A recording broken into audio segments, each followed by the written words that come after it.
सुरक्षित है? बिहार की वोटर लिस्ट से अचानक 65 लाख नाम गायब होने के मामले ने सुप्रीम कोर्ट तक हलचल मचा दी है। मामला है स्पेशल इंटेंसिव रिवीजन प्रक्रिया का, जो चुनाव आयोग ने इस साल बिहार में शुरू की। आयोग का दावा है कि ये प्रक्रिया वोटर लिस्ट को अपडेट और शुद्ध करने के लिए की गई, लेकिन याचिकाकर्ताओं का आरोप है कि इसके जरिए बड़े पैमाने पर मतदाताओं की सूची से बाहर कर दिया गया है उनको। 12 अगस्त 2025 को सुप्रीम कोर्ट में जस्टिस सूर्यकांत और जस्टिस जॉय माल्या बागची ने बेंच ने इस मामले की सुनवाई की। याचिकाकर्ताओं ने कोर्ट को बताया कि लगभग 65 लाख लोगों के नाम सूची से हटा दिए गए हैं और हैरानी की बात यह है कि इनमें से 12 लोग जीवित हैं, लेकिन उन्हें मृत घोषित कर दिया गया। वरिष्ठ वकील कपिल सिब्बल ने कोर्ट में दलील दी कि 1960 के रजिस्ट्रेशन ऑफ इलेक्टोरल रूल्स के मुताबिक नागरिकता साबित करने की जिम्मेदारी मतदाता की नहीं बल्कि चुनाव आयोग की है, जबकि एसआईआर प्रक्रिया में लोगों से दस्तावेज मांगकर ये जिम्मेदारी उन पर डाल दी गई। सिब्बल ने यह भी कहा कि 2003 के लिस्ट में शामिल लोग पहले ही योग्य मतदाता माने जा चुके हैं, तो उनसे दोबारा दस्तावेज क्यों मांगे जा रहे हैं।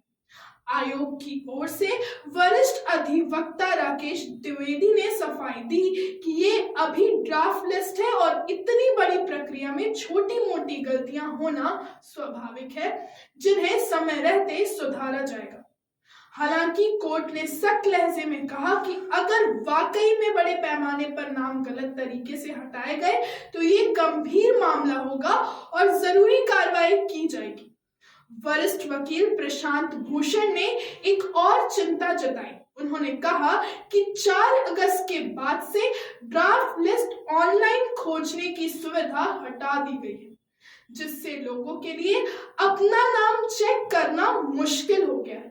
वहीं योगेंद्र यादव का आरोप है कि इस बार की रिवीजन में एक भी नया नाम जोड़ा नहीं गया, जबकि करीब 28 लाख नए मतदाता जोड़े जा सकते हैं। उनके मुताबिक ये पहला मौका है जब वोटर लिस्ट का अपडेट केवल नाम हटाने तक सीमित है। याचिकाकर्ताओं का मानना है कि इस तरह की प्रक्रिया का सबसे ज्यादा असर गरीब और हाशिए के समुदाय पर पड़ता है, जिनके पास दस्तावेज जुटाना मुश्किल होता है। ध्यान देने वाली बात यह भी है कि बिहार में आखिरी बार इंटेंसिव रिवीजन 2003 में हुआ था, जबकि बाकी समय सामान्य अपडेट की प्रक्रिया होती रही। अब अचानक इतने बड़े पैमाने पर नाम हटाना सवाल खड़े करता है। क्या ये केवल चुनाव से पहले सूची को साफ करने का मामला है या फिर जानबूझकर मतदाताओं को बाहर रखने की कोशिश? सुप्रीम कोर्ट ने सुनवाई 13 अगस्त तक के लिए टाल दी है और सभी पक्षों से विस्तृत जवाब मांगा है।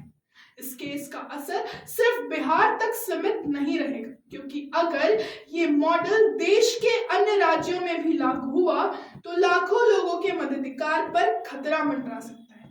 इसलिए हर नागरिक को सतर्क रहना होगा, अपना नाम वोटर लिस्ट में चेक करना होगा और अगर नाम गायब है तो समय रहते दावा आपत्ति दर्ज करनी होगी, क्योंकि लोकतंत्र में आपका वोट ही आपकी सबसे बड़ी ताकत है।